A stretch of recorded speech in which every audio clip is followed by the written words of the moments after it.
Welcome again to Joe's Son of Boxing. Before I start, let me give a shout out to Bob over at Canada's Boxing Channel. It's a great channel. He seems like an absolute gentleman. And he made a video. He's made many videos, particularly the historical ones that he makes are very, very good. So go and give him a sub.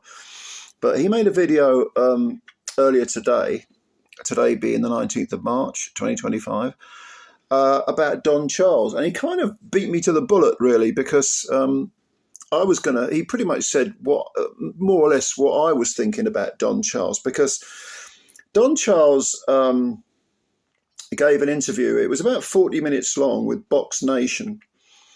And he really had something to say about Joseph Parker and Andy Lee. Now, this comes off the back of an interview that Andy Lee gave, where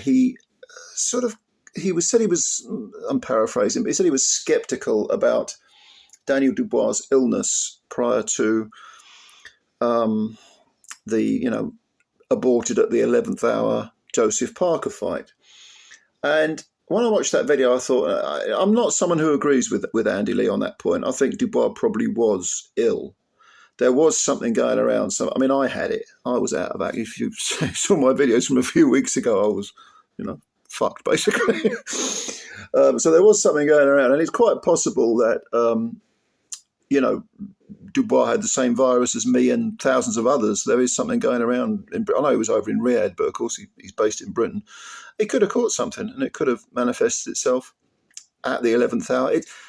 I don't like casting aspersions on people, without any proof. And yeah, you can be skeptical of things, which, I'm skeptical of a lot of things, but you shouldn't be cynical. You shouldn't just say, oh yeah, well, obviously that's happened. Obviously that's the case. There's no fucking obviously about it. You need proof. You can think, well, maybe, but there's it's levels. You know what I mean? You can be skeptical, but not cynical.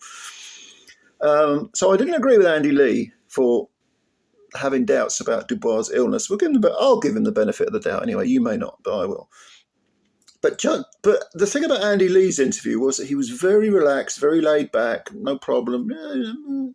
He is a very laid back character, and I like Andy Lee. I mean, I think he's tremendous. What Tyson Fury called him, a teacher, not a trainer. I think that's a good way of putting it. He teaches you skills that go beyond drills, if you know what I mean. He deals with the more cerebral aspect of the game as well. He acknowledges, recognizes, and works on tying together both the physical attributes and the increase in the mental powers and positive attitude. Everything ties together. He sees a human being. If you're crafting a fighter, fighters ultimately are, of course, human beings. So you have to craft the human being. It's not just about the mechanics. You have to get the self-belief and the self-esteem and the confidence and all that other stuff together. And I think Andy Lee's very, very good at doing that. Emmanuel Stewart was brilliant at doing that, of course. And I think Adam Booth who trained Andy Lee after Emmanuel died. I think he's pretty good. He's done that with some fighters as well.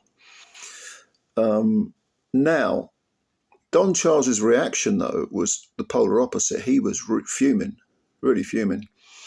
And he called, I'm paraphrasing, he said that Lee was simple-minded, or he insulted him anyway. And he was very, very aggressive, verbally aggressive, I mean. I think, was it Umar was interviewing him? And he was just spitting nails at both Joseph Parker and Andy Lee. And he was saying that Dubois would have smashed right through Lee. Okay, well, that's a view that we're not going to know unless they fight each other. The obvious solution to that is for them to actually have that postponed fight rescheduled. But of course, it seems pretty glaringly obvious, like an open secret, that Dubois is going to go after an Usyk rematch. I actually think Dubois should fight Lee. I think should fight Parker. I think that's a good fight. I was looking forward to that fight. And in actual fact, if you give them both enough time to prepare and there's no illnesses, no injuries and so on, I would make Daniel a favourite over Joseph, although I do like Joseph a lot. But when you consider both those fighters have come back so well from bad defeats, especially in the case of Dubois, very, very quickly. In the case of Joseph, he's rebuilt since the Joe Joyce bad knockout, bad beating and a bad knockout. I think it's great that you put those two together, those two sort of resurrected fighters, and see what happens. But Don Charles is dismissive. Oh, no, he's rubbish. Well, okay, get your guy in the ring with him then. But here's the thing about Don Charles. Now, I used to really admire Don Charles. He always struck me as being someone who really does care about his fighters very deeply, and he was a sort of grassroots guy. And I think I've said this in a video before. I met him once outside the York Hall 6 years ago, more than 6 years, 6, 7, 8 years ago. And he stopped and had a chat with me for only 5 minutes, but he was really down to earth and accessible. And for years he had, some success with Derek Chisora, maybe one or two other fighters. I think he trained Frank Buglioni for a while, I think. But he never really broke into the big time as a trainer. And then he got with Dubois, and of course now Dubois has the IBF belt, and Don is up there with him. It does seem to me that the success, which has come relatively late in Don's life, is manifesting itself in a highly aggressive, some might say arrogant persona, almost like, okay, now I'm going to have my say. Now I'm going to get my own back on everyone. Now I'm going to, let all my frustrations that have built up over the years, or maybe the last few decades, I'm going to let them out. And, everyone's going to get it. If you're old like me, this is just an example. If you're an older person like me, you will remember an extremely grey British Prime Minister by the name of John Major, who was a successor to Margaret Thatcher, who I detested, by the way. But Major was too dull to be detested. He was so dull. He was such a wet rag, dish rag. And then when it became apparent that he was going to be ousted as Prime Minister, he went on Prime Minister's Question Times and he leathered everyone. Suddenly all this spiel came out. And he was slagging everyone off and not sparing the horses because he knew the game was up. So he thought, I'm just going to slag everyone. I'm just going to let all the stuff that's built up inside me explode. And me and everyone else was thinking, well, where's this been? If you'd been like this all along, maybe we'd have had more respect for you, regardless of whether we agree with your policies. We'd have had more respect for you. But he thought, this is it, I'm just going to let it all come like a volcano, like a fucking Vesuvius of words and insults and sneers. And Don Charles seems to be doing the same thing. Although, of course, he's not on the way out. He does train Daniel Dubois. But Daniel is his I suppose, his dream come true, you could say. But I think it's manifesting itself in a way that is not very pleasant and not really that productive. And I don't know. I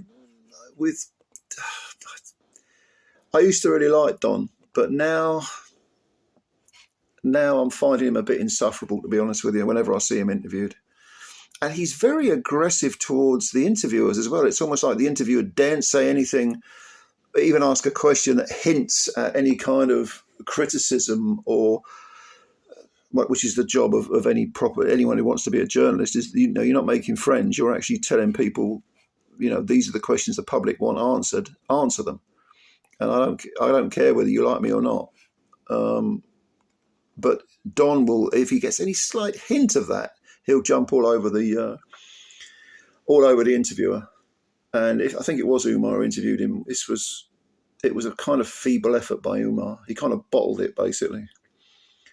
So I don't know about Don Charles. I think it's a sort of mixture of disappearing up your own arse and just exploding with years of pent up rage. But it's coming across as being very dislikable.